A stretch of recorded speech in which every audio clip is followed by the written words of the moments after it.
Now that we talked about local mins and maxes, we're going to talk about global, or what is known as absolute mins and maxes. You'll see how these two definitions are very close, but it'll start to make sense the more we talk about it. So f is going to be a function defined on some interval I. If there is some number u in this interval I for which f of u is greater than or equal to f of x for all x in I, then f of u is the absolute maximum value on I, and we say that the absolute maximum of f occurs at u. Likewise, we have the absolute minimum value, which we just switch the inequalities. So f of u is smaller than any other image from this function. And that gives us absolute minimum value on I, and we say that the absolute minimum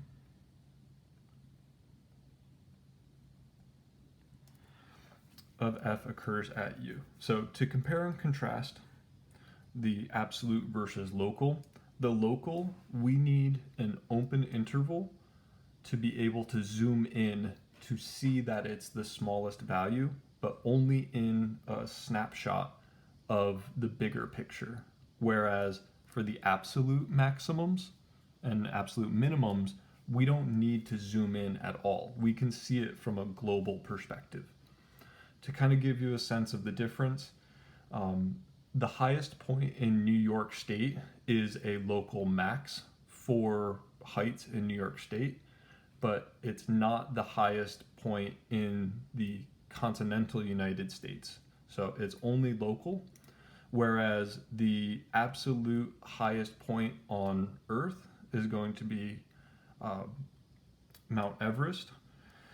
And so that leads us to the second point. We'll come back to this other definition, but Mount Everest is the absolute tallest point on Earth, but it's also the tallest point in, say, Asia. It's the tallest point in the Eastern Hemisphere. It's the tallest point in the Northern Hemisphere. It's both an absolute,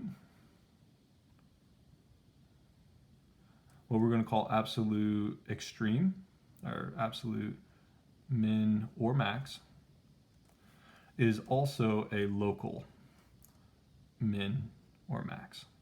Right? Think Mount Everest is the highest point. It's the highest point no matter how you compare it. So it's the absolute, but when you're comparing it to other things, it's also the highest point. So it's local as well. So sometimes we refer to these absolute mins and maxes as extreme values, in case I ever say that. But this does not work the other way. You can have a local min or max that is not an absolute min or max. Let's say we had a graph that started here, came down, went back up, and then came back up here. So this is a local max right here. That is the absolute max up here. That's the absolute min. That's the local min. This is also a local min. All right, hopefully that clarifies some things. So that leads us to this extreme value theorem. So if a function f is, one property that you'll see in calculus a bunch is continuous. And you've probably seen this from high school, but it essentially means you don't pick your pencil up while you're tracing it or you're drawing it. And we need to restrict our attention down to closed intervals, so we contain the two endpoints. Then f is guaranteed to have an absolute max and an absolute minimum on this closed interval. And what I'd like you to do on your own is just think about why this theorem has to be true. And what I'll do is give you a hint. Maybe you might want to draw a couple graphs. Let's say here's A and here's B. Pick anywhere for f of A to go, anywhere for f of B to go, and the only rule that you have to follow when you connect these 2 points is that you don't pick your pencil up and you don't draw a curve that traces back on itself. So it needs to pass the vertical line test. It needs to be the graph of a function. And draw a couple of these to kind of wrap your head around why there has to be an absolute min and an absolute max. Moving on, we can talk about how things change over time, and that's kind of why we want to study calculus to begin. So we're going to take two values a and b, where a is not equal to b, and they're both, let's say, in the domain of some function f of x. Then we could talk about the average rate of change of f from a to b. It's going to be defined by the change in y over the change in x. This is the Greek letter delta. And the thing to keep in mind when you're using a symbol such as delta is that you need to keep the same order.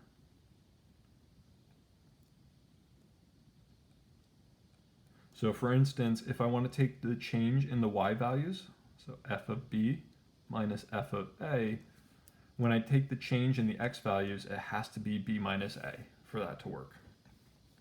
Now, what does that remind you of? Where you're taking the change in y over the change in x, maybe the rise over run. So this should remind you of slope. Now we're going to go through this problem and kind of explore a little bit and see a connection to another important concept in calculus. We're first going to graph x squared minus 4. However you want to graph it, we can find the, say, x-intercepts. So we have x squared minus 4 equals 0. Factor that, you get x minus 2, x plus 2 equals 0. Solving that, you get x equals 2 and x equals negative 2. And then to determine if the thing opens upwards or downwards, or if it looks like a smiley face or a frowny face, plug in 0 for x and see what you get. When you plug in 0, you get negative 4. All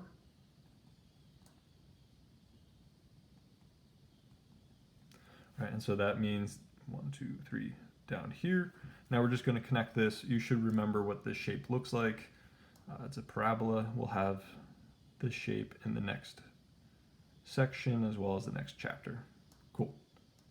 All right, that is our parabola here. Next, we want to find the average rate of change from -1 to 3. So we first need to find f of -1, which gives us -1 squared minus 4 gives us 1 minus 4, so -3. So at -1, we should be at -3 right here. This is our first point. And at f of 3, we have 3 squared minus 4, giving us 9 minus 4, which gives us 5. That's 1, 2, 3, 4, and I drew this off a little bit. There we go. So here's the point -1, -3, and the point 3, 5. So on the graph, we want to draw the secant line between -1, -3, and 3, 5.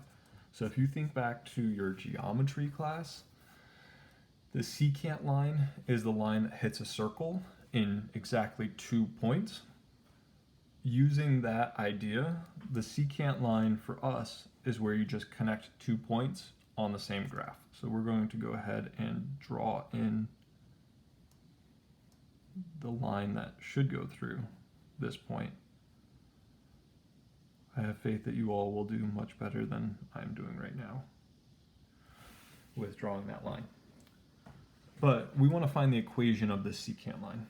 There's a couple different ways. We need to first find the slope. Right, and the slope is going to be the change in change in y over change in x, which look right here, we already have that in a definition. So we take, say, f of 3, which gives us 5, minus -3, all over. 5 went with +3, -3 went with -1. You have 5 plus 3, and 3 plus 1. So we have a slope of 2. And if I drew this correctly, we would have been able to count that. Next, we have to figure out how to rewrite the equation of that line. And there's a couple different ways, which we'll see in chapter 3, but for right now, why don't we do the slope-intercept form? So we know that our function has to look like this because it's a line. We know what the slope is. And we know 2 points on that line. We can either use -1, -3, or 3, 5, whichever one you want to use. Let's go with 3, 5. So when y is equal to 5, x has to equal 3. And so we can solve for b. We get 5 plus 5 equals 6 plus b. Subtract that over, you get -1 equals b. And so all together, the equation line is y equals 2x minus 1. Right, and with my sketch, there's -1 as a y-intercept.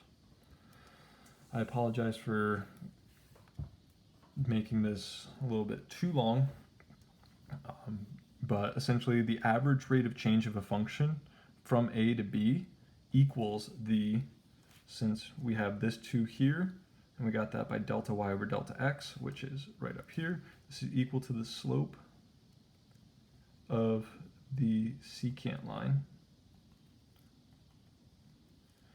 from a f of a to b f of b. All right, and so if I ask for the average rate of change, it's just the slope of the secant line. If you know the slope of the secant line, you know the average rate of change between those 2 points.